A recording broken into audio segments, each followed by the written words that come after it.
Beginilah firman Tuhan. Pergilah ke istana Raja Yehuda, dan sampaikanlah di sana firman ini. Katakanlah, dengarlah firman Tuhan, hai Raja Yehuda yang duduk di atas tahta Daud. Engkau, pegawai-pegawaimu, dan rakyatmu yang masuk melalui pintu-pintu gerbang ini. Beginilah firman Tuhan.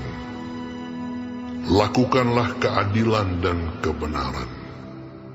Lepaskanlah dari tangan pemerasnya orang yang dirampas haknya. Janganlah engkau menindas, dan janganlah engkau memperlakukan orang asing, yatim, dan janda dengan keras. Dan janganlah engkau menumpahkan darah orang yang tak bersalah di tempat ini. Sebab jika kamu sungguh-sungguh melakukan semuanya itu, maka melalui pintu-pintu gerbang istana ini akan berarak masuk raja-raja yang akan duduk di atas tahta Daud dengan mengendarai kereta dan kuda. Mereka itu pegawai-pegawainya dan rakyatnya. Tetapi jika kamu tidak mendengarkan perkataan-perkataan ini, maka aku sudah bersumpah demi diriku, demikianlah firman Tuhan, bahwa istana ini akan menjadi reruntuhan. Sebab beginilah firman Tuhan mengenai keluarga Raja Yehuda.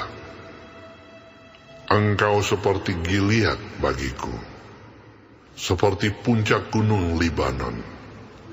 Namun pastilah aku akan membuat engkau menjadi padang gurun, menjadi kota yang tidak didiami orang. Aku akan menetapkan pemusnah-pemusnah terhadap engkau, masing-masing dengan senjatanya. Mereka akan menebang pohon aras pilihanmu dan mencampakkannya ke dalam api. Dan apabila banyak bangsa melewati kota ini, maka mereka akan berkata seorang kepada yang lain, mengapakah Tuhan melakukan seperti itu kepada kota yang besar ini? Orang akan menjawab, oleh karena mereka telah melupakan perjanjian Tuhan Allah mereka, dan telah sujud menyembah kepada Allah lain, dan beribadah kepadanya. Janganlah kamu menangisi orang mati, dan janganlah turut berduka cita karena dia. Lebih baiklah kamu menangisi dia yang sudah pergi, sebab ia tidak akan kembali lagi. Ia tidak akan melihat tanah kelahirannya.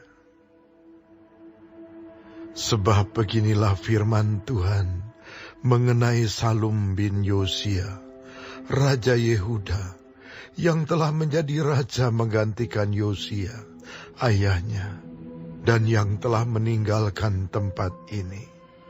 Ia tidak lagi akan kembali ke sini, tetapi ia akan mati di tempat pembuangannya, dan tidak lagi akan melihat negeri ini.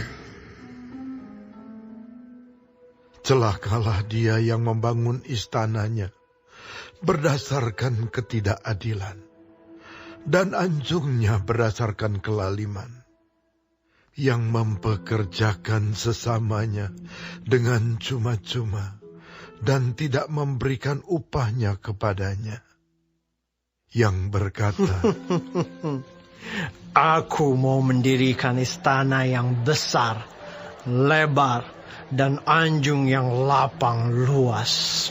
Lalu menetas dinding istana, membuat jendela, memapani istana itu dengan kayu aras dan mencatnya merah. Sangkamu, rajakah engkau, jika engkau bertanding dalam hal pemakaian kayu aras? Tidakkah ayahmu makan minum juga dan beroleh kenikmatan? Tetapi ia melakukan keadilan dan kebenaran, serta mengadili perkara orang sengsara dan orang miskin dengan adil. Bukankah itu namanya mengenal aku? Demikianlah firman Tuhan. Tetapi matamu dan hatimu hanya tertuju kepada pengejaran untung, kepada penumpahan darah orang yang tak bersalah, kepada pemerasan, dan kepada penganiayaan.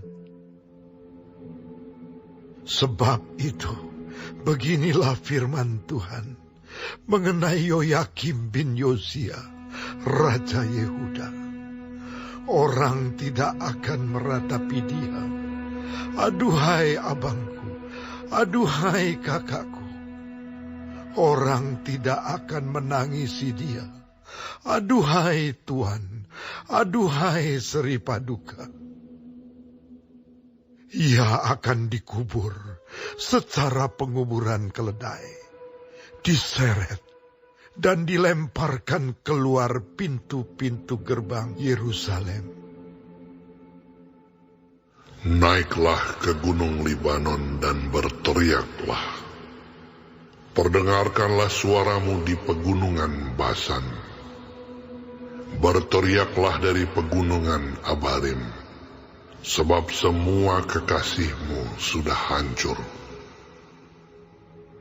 Aku telah berbicara kepadamu selagi engkau sentosa, tetapi engkau berkata, aku tidak mau mendengarkan. Itulah tingkah langkahmu dari sejak masa mudamu, sebab engkau tidak mau mendengarkan suaraku.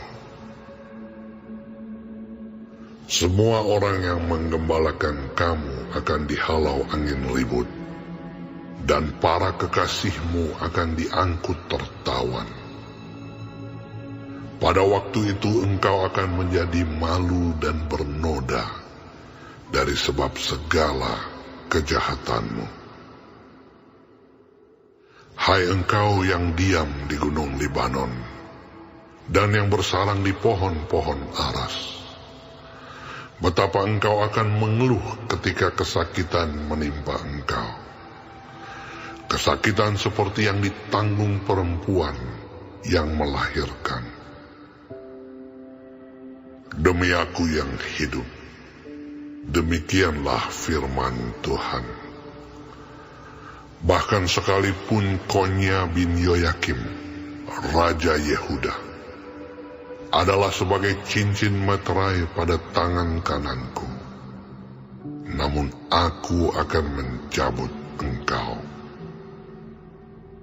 Aku akan menyerahkan engkau ke dalam tangan orang-orang yang berusaha mencabut nyawamu, ke dalam tangan orang-orang yang engkau takuti, ke dalam tangan Nebukadnezar, Raja Babel, dan ke dalam tangan orang-orang Kasdim. Aku akan melemparkan engkau serta ibumu yang melahirkan engkau ke negeri yang lain, yang bukan tempat kelahiranmu. Di sanalah kamu akan mati. Tetapi ke negeri yang mereka rindukan untuk kembali ke situ, mereka tidak akan kembali. Adakah Konya ini suatu benda yang hina, yang akan dipecahkan orang? Atau suatu periuk yang tidak disukai orang? Mengapakah ia dicampakkan dan dilemparkan ke negeri yang tidak dikenalnya? Hai negeri, negeri, negeri, dengarlah firman Tuhan. Beginilah firman Tuhan. Catatlah orang ini sebagai orang yang tak punya anak, sebagai laki-laki yang tidak pernah berhasil dalam hidupnya. Sebab seorang pun dari keturunannya tidak akan berhasil duduk di atas tahta Daud dan memerintah kembali di Yehuda.